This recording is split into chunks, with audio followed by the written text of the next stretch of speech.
आजच्या दिवसाच्या बुलेटिनची सुरुवात एका दुःखद बातमीने होते। महाराष्ट्राचे माजी मुख्यमंत्री मनोहर जोशी यांचं निधन झालंय। मनोहर जोशी यांचं हृदयविकाराच्या धक्क्याने निधन झालंय। वयाच्या 86व्या वर्षी त्यांनी अखेरचा श्वास घेतलाय।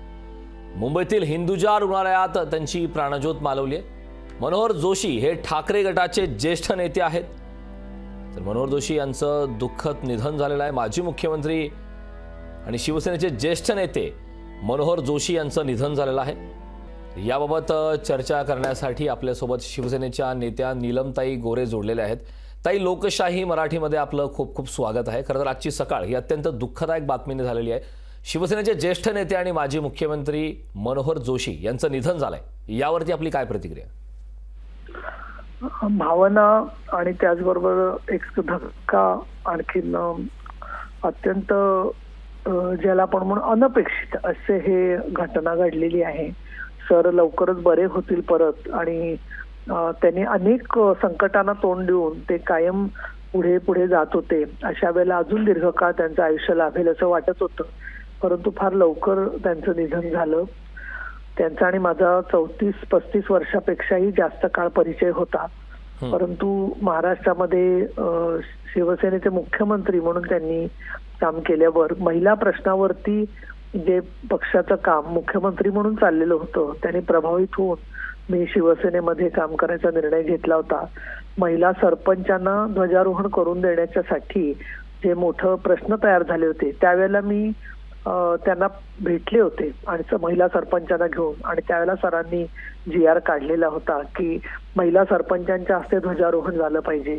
कधीही एखादी गोष्ट अडचण आली तर सरांना भेटलं आणि सरांनी योग्य ते मार्गदर्शन केलं नाही असं कधी होत नसे।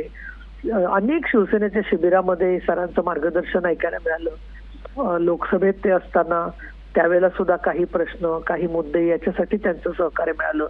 चतुरस्त्र व्यक्तिमत्व, समयसूचकता, अभ्यास, अनेक परिस्थितींमधून तोडगा काढण्याची क्षमता, युती घडवण्याच्यासाठी असणारं त्यांचं कौशल्य, असे अनेक मुद्दे त्यांच्या व्यक्तिमत्वाचे भाग आहेत। हिंदुहृदय सम्राट बाळासाहेब ठाकरे यांचे अतिशय आवडते ते नेते होते।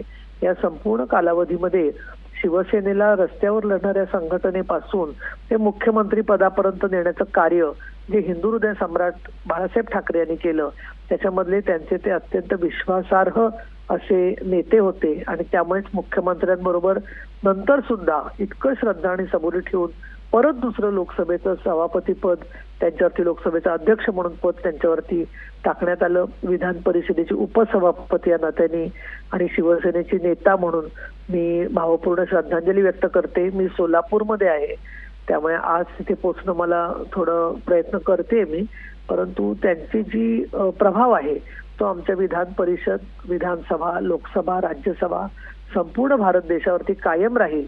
आणि या दृष्टीने शिवसेनेची गौरव मूर्ती असं मी त्यांचं वर्णन करेन। नक्कीच ताई, खूप खूप धन्यवाद। आपण लोकशाही मराठीशी संवाद साधलात त्याबद्दल। लोकशाही मराठी ऐका, पहा, जागरूक रहा।